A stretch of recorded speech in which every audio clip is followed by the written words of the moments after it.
शहजादा शाह के सामने आया तो हैरान था। जो अश्कालात शहजादे के ज़हन में आते थे वो जुबान से तो बयान न करता था, लेकिन शाह और उसका रूही मुकालमा होता था। उसके ज़हन में ये सवाल पैदा हुआ, जबकि सब फजाइल और खवास रूह के हैं तो जिस्म के साथ उसका ताल्लुक क्यों किया गया है? रूह कामिल को सूरत से इसलिए वाबस्ता किया गया है कि सूरत इख्तियार करके तेरे अंदर वो फैज़ पहुंचाए कि तू सूरत से बेजार हो जाए। उसका ये फैज़ रूह मुजर्रद से तू हासिल न कर सकता था। तो गोया उसकी मिसाल ये हुई कि एक खुफ्ता यानी सूरत ने तुझे खुफ्ता को बेदार कर दिया कि तू सूरत से बेजार हो जा, और तू हो गया।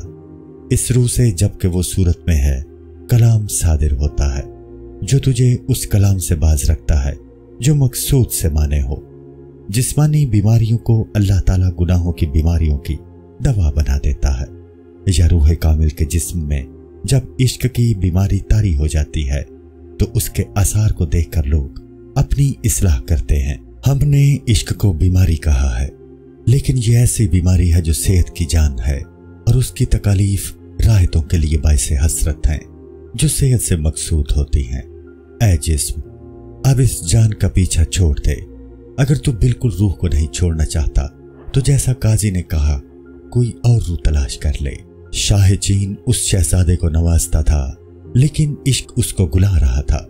जिनको हकीकी इश्क है वो जितने गुलते हैं उतने ही ताजा रूह होते हैं। दूसरे बीमार दवा तलाश करते हैं।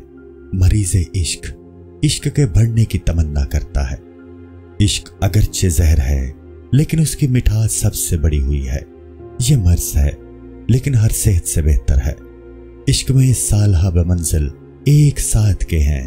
एक अरसा तक शहजादा बादशाह के पास रहा कि दिल कबाब था और जान कुर्बान करने की फिक्र में था। जिन लोगों ने बादशाह की लड़की की तमन्ना की उनका एक बार सर कटा। मैं हर वक्त बार बार कुर्बान हो रहा हूँ। इश्क में 2 पाँव और एक सर नहीं, बल्कि हजारों पाँव और सर चाहिए। इसलिए अवाम इस इश्क से महरूम है। इश्क हकीकी का हंगामा रोज बरोज तेज होता है और लामहदूद है, चूंकि उसका मंबा लामकानी है और गैर फानी है, और उसकी आग के सामने दोज़ख की गर्मी भी हिच है। इसलिए ये हर एक का हिस्सा नहीं।